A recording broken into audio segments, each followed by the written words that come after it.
In this fourth and final video in my Prose 101 series, I take a look at poetic techniques in nonfiction picture books and how lyrical language can add an emotional layer to nonfiction texts.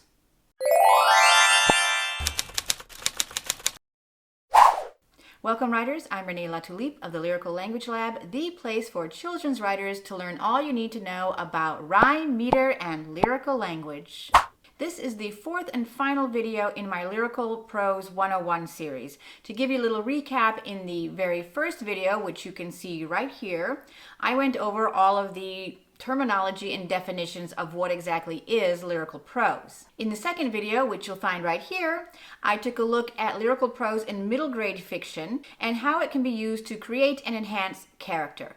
I also gave you some guidelines of what to look for when you're studying an author's craft. In the third video, which you can find here, I took a look at lyrical prose in fiction picture books and how it can be used to help the author show and not tell. And in this final video, I'll be looking at lyrical prose in nonfiction texts, specifically how it can help add an emotional layer to factual information. So let's jump in with our first sample, which is We Are Water Protectors by Carole Lindstrom and illustrated by Michaela Goade. This book was written in response to the construction of the Dakota Access Pipeline, and Carole does such a nice job of creating that emotional connection with the reader through poetic language. In an early spread, she immediately creates this beautiful rhythm. Listen to this. The river's rhythm runs through my veins, runs through my people's veins. So already we've got this beautiful poetic rhythm happening. And I don't have all the images for this one, so I'm going to leave it on this gorgeous illustration right here. But from that rhythm, we then move into metaphor, where she says, "My people talk of a black snake that will destroy the land. When my people first spoke of the black snake, they foretold that it wouldn't come for many, many years. Now a black snake is here. Its venom burns the land." So she jumps into this metaphor of danger in the form of the black snake.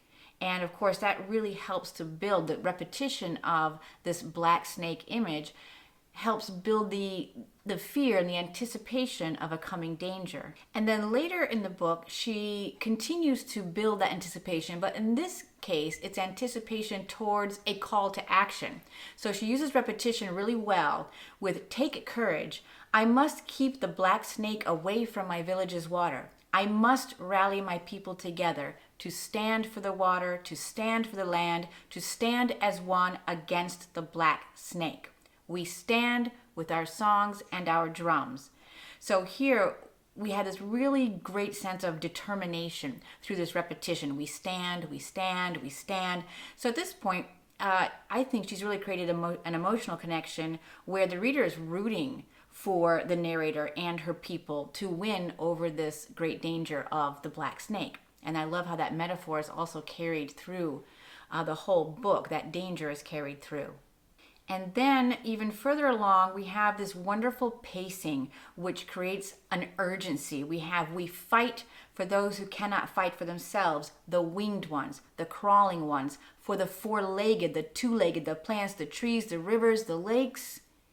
Then there's a page turn and you see just the earth. We are all related. So you have this wonderful build of emotion and urgency with all of this list of things that we need to stand for. And then you have that pause. So we have that moment of breathing after that great urgency where we then come to rest. We are all related. Carole also uses some direct emotional imagery with the simile, "Tears like waterfalls stream down, tracks on my face, tracks on my people's faces," before she goes into some more repetition where we go back to the "We stand with our songs and our drums, the black snake is in for the fight of its life." And so she ends with, again, this wonderful image of the black snake and this determination, this call to action. So it is a very emotionally fraught book and emotionally engaging. My second example is Queen of Physics, How Wu Chen Shiung Helped Unlock the Secrets of the Atom by Teresa Robeson and illustrated by Becca Huang. So a little bit of science here, and one of my favorite parts of this is the pacing on this page. Let me give it a read. And oh, physics. Physics, the study of the very matter and energy around her. The study of things that could be seen or felt, heat, sound, light, electricity, and motion. And of things too minuscule to be seen or felt, atoms and even tinier parts of atoms. Physics captured her heart. For me, this section has such great pacing. It's just like a tumbling out of her passion that gets the reader excited about it too. So we have that emotional connection. Despite her passion that is very evident throughout this entire book, another recurring theme here is that Shiung was continually needing to go farther and farther away from her family to follow that passion and to achieve her dreams. And I like how Teresa handled this particular motif. Like a seed that must fly far to flourish, Shiung set forth once more in 1936, this time to Berkeley, California, thousands of miles across the ocean. So here I really like the simile, the seed that must fly far, and the alliteration. And I think it's a really authentic way to show that she had no choice, that she had to fly far so that she could flourish as a scientist.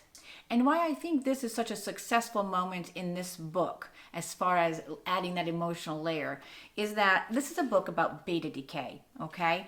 And that is not an easy subject to get across by any stretch of the imagination. And what Teresa has done so successfully here is make the scientist herself relatable. So we have not just a bunch of science facts, but we have a real person here behind it with a relatable situation. This going away, this constantly saying goodbye. Now on this spread, we go back to the science, and I like how Teresa has broken this down here using a simile. She focused on beta decay, where a nucleon inside an atom broke into an opposite nucleon, an electron or positron, and a neutrino. It was like opening one present and getting 3 different gifts inside. Talk about making science relatable. Right, so we've got this really high concept thing happening, and then she gives us this wonderful simile, so again, we can relate to it. And it once again shows Shiung's passion for this, that this knowledge is a gift. As we go along, we see that Shiung does not receive Nobel Prizes when she should, and that she faces a lot of discrimination. And this is my favorite spread in the book. Sometimes Shiung did not get the jobs she wanted either, because she was a woman, because she was Asian. Was she sad? Yes. Was she disappointed? Often. Was she discouraged? Occasionally. But she did not let those feelings stop her from doing what she loved, because Baba always said, ignore the obstacles, just put your head down and keep walking forward. So just as in the last sample, here we also have some direct reference to emotions, the sad, disappointed, discouraged. But what I really love about this Q&A is, one, it engages the reader with this question-answer session, but mostly it makes her relatable. We have these responses, yes, often, occasionally, and then her response to all of that, she doesn't let it stop her. It just all works together to, again, show the determination of this scientist. From science, we're going to move on to some poetry with On Wings of Words, The Extraordinary Life of Emily Dickinson by Jennifer Berne, with illustrations by Becca Stadtlander. One of the things I really love about this beautiful book is that Jennifer intersperses her prose with Emily Dickinson's poetry, and she puts little allusions to Emily's poetry in the text itself, like in this beautiful sample. To little Emily, every bird, every flower, every bee or breeze or slant of light seemed to speak of her. I thought it was delightful when I came across that slant of light, which is one of my favorite lines from Emily Dickinson. There is a certain slant of light. It's such a beautiful image. So it was great to see that. And then on the other side of the spread, we have a piece of a poem by Emily Dickinson. And another thing I found interesting as I was going through all of these samples is that idea of the ode to the passions. And I feel like I have it in here as well, where the pacing picks up and we really start to learn about Emily's passions. It was clear Emily was becoming a person in many ways like other people, only more so. Her happies were happier, her sads were sadder, her thoughts were deeper, her desires were stronger, and oh, there was so much that Emily loved. So first, I really love these unusual pluralizations. Happies were happier, her sads were sadder. But besides that, I like this pacing, the tumbling out of these ideas, of these passions onto the page. And that passion is extended through metaphor in this particular spread when she's talking about her love of books. To Emily, every book was an adventure, a distant journey on a sea of words. And then later, every story she read was a new passion, a ray of light. In the first half of this book, we learn a lot about Emily's internal struggles, about not having an outlet to express herself. And then we get this wonderful simile. Then, like rays of sun breaking through the clouds, her thoughts and feelings started to come to her as words. New words, her own words. And this is where she begins writing. And it's also the point in this book where Jennifer begins to use hyperbole. And I think it works so beautifully to, again, give us that sense of passion and how big a deal it was to find release through poetry. And by hyperbole, of course, I mean exaggeration, but not in a ridiculous way, in a way that, again, shows the immensity of this release for her. For example, her poems soothed her sadness, gave her strength, set her free. With the power of her words and the freedom of her imagination, she tasted spices in foreign lands and hid inside a flower.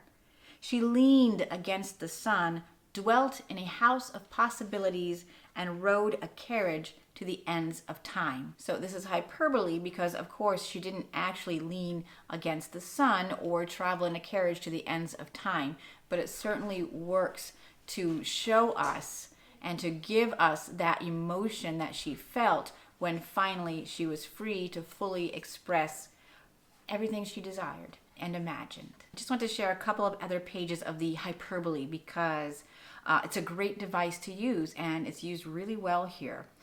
She became a bird, a worm, a ghost, a god, a beggar, a king, a somebody, a nobody. And again, Jennifer alludes to the wonderful poem, I'm Nobody, Who Are You? And finally, we get to the epitome of her freedom and so with her words, her mind, Emily dove into the darkest depths of the sea and of sadness. She rose up to the glowing heights of the sun and of joy. What an excellent example of the use of hyperbole in lyrical prose. That same theme of finding one's outlet also runs through our next sample, Birth of Cool, How Jazz Great Miles Davis Found His Sound, by Kathleen Cornell Berman and illustrated by Keith Henry Brown. Let me just read you a sample here. Mornings in East St. Louis. Miles Davis sits as close as he can get to the radio. Louis Armstrong's soaring trumpet, Duke Ellington's sensational big band dazzle Miles's imagination. Swinging sounds of jazz swirl together like colors on a pinwheel. What a wonderful way to sum up this swirling world of music that Miles was discovering and becoming so passionate about. In fact, all of his passion and desire seems to be summed up in that one simile. And Kathleen also uses the same device as Jennifer did in the last sample in that she intersperses Miles's own words into her text. And on this spread we have, when I got into music, I went all the way into music. I didn't have no time after that for nothing else. I think this device of using the subject's own words and weaving them into the text is such a great way to add even more authenticity to the emotions being expressed and to engage the reader even more and draw them in to the world of the subject. I want to share one more passage from this book with you. In high school band, Mr. Buchanan pushes Miles to play louder in his own style. He comes through with his best performance yet, but prizes still go to white kids. Miles burns with humiliation. Anger fuels his passion to move forward, to play harder, to be undeniably better than everyone else. He blows those feelings into something beautiful. And then his own words are added, they play loud, but I got the soul.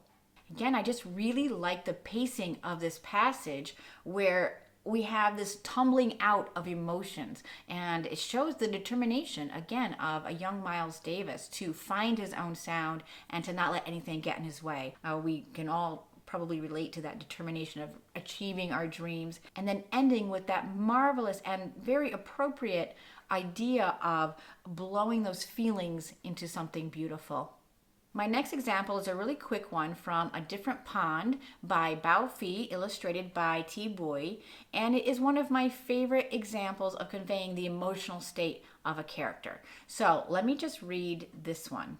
A kid at my school said my dad's English sounds like a thick, dirty river. But to me, his English sounds like gentle rain. Although it's not always up to us how our text is going to be laid out in a book, we can build those pauses into our manuscripts and hope for the best, I guess.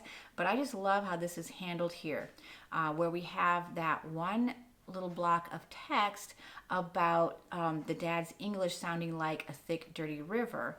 And then we have all that space, and then at the bottom, but I think his English sounds like gentle rain. And I just love how there's an entire world happening a little in his head in that space. It's like a whole inner monologue happening there, but wordless. We have this first simile recalling a rather cruel moment that the child experienced, and then you have all of this space where I can just imagine the child thinking about that moment and how he processed it until he came to his own conclusion, and a very proud conclusion that instead it sounds like gentle rain. And also, I have to point out, look at the beautiful juxtaposition of those two water images. One is the dirty, thick, dirty river, and the other is gentle rain. One of my favorite spreads ever. And now we move on to Dreamers by Juji Morales. And whereas Jennifer Berne used hyperbole in the Emily Dickinson book, I really love how Juji uses understatement to begin her beautiful picture book of the immigrant experience. So let me just read you that first spread. One day we bundled gifts in our backpack and crossed a bridge outstretched like the universe. There is so much going on in these very few words. Let's take that first one about we bundled gifts in our backpack.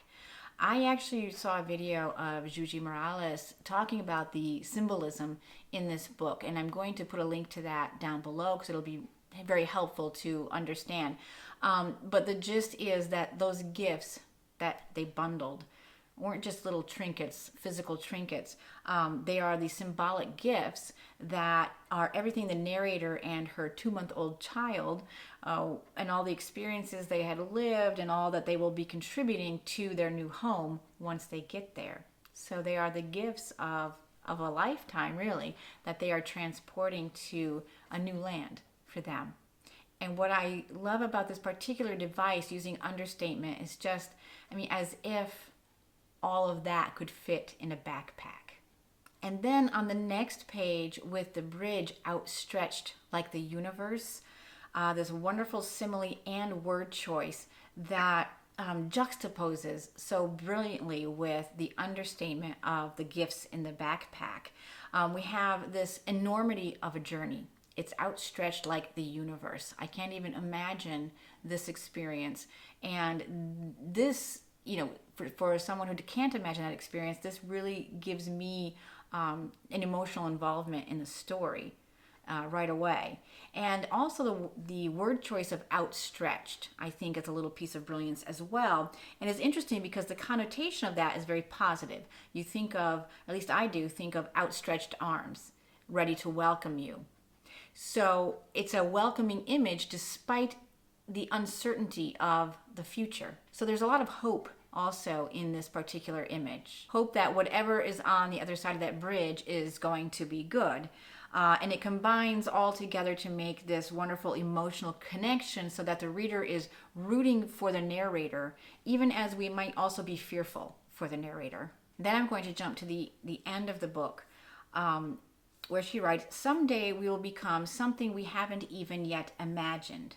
But right now, we are stories. We are two languages. We are lucha. We are resilience. We are hope. We are dreamers, soñadores of the world. We are love, amor, love."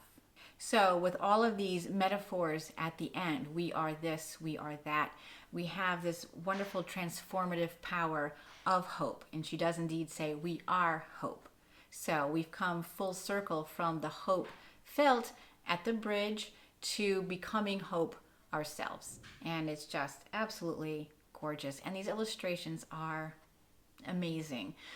In fact, all of these books, nonfiction picture books, are one of my favorite things next to middle grade fiction. And there are so many beautiful, beautiful books out there, every one a piece of art. So I do encourage you to go look those up. And as you can see, lyrical prose belongs everywhere. You can use it in novels, you can use it in picture books, you can use it in humorous picture books, you can use it in poetic picture books, and you can see you can also use it in nonfiction to create that wonderful emotional connection with the reader.